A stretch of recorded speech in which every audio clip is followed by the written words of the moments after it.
Hello everyone, আশা করি তোমরা সবাই ভালো আছো, আমিও ভালো আছি। তো আজকে চলে এলাম সিম্পল হেয়ারস্টাইল করতে।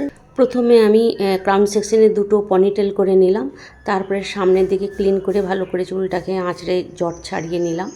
ছাড়িয়ে নিয়ে আবার সামনেই আস্তে করে রেখে দিলাম, কেন আগে থেকে জটটা ভালো করে না ছাড়ালে পরে হেয়ারস্টাইল করতে অসুবিধে হয়। তারপরে দুটো যে পনিটেল করেছিলাম ওটা লাস্টের দিকে এন্ডের দিকে গাটার লাগিয়ে আবার ওটাকে মুড়িয়ে দিলাম পনিটেলের সাথে। তারপরে দুটো পনিটেল যে মুড়িয়ে দিলাম, এটা এদিকে বাঁ দিকে, ডান দিকেরটা বাঁ দিকে, বাঁ দিকেরটা ডান দিকে করে ভালো করে পিন আপ করে রেখে দিলাম। তো এই দেখতেই পাচ্ছ সিম্পলের মধ্যে। তারপরে দুদিকে যে হেয়ারস্টাইলটা মানে হেয়ারটা ক্লিন করে নিয়েছিলাম, এবার ওটাকে বিনুনি করে নিলাম।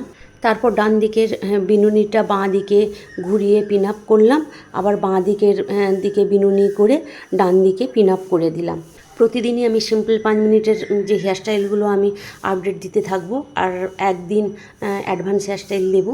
তো তোমাদের কেমন লাগে এরকম ধরনের হেয়ারস্টাইল, তোমাদের কমেন্ট অবশ্যই করে জানাবে। তোমাদের যদি ভালো লাগে কেমন ধরনের তোমরা হেয়ারস্টাইল দেখতে চাও অবশ্যই তোমরা জানাবে। তো এখানে আমি টিউটোরিয়াল তোমাদেরকে দেখাবো। তোমাদের যদি এই 5 মিনিটের হেয়ারস্টাইল ভালো লেগে থাকে তাহলে তোমরা সাবস্ক্রাইব করে বেল বাটনটি প্রেস করে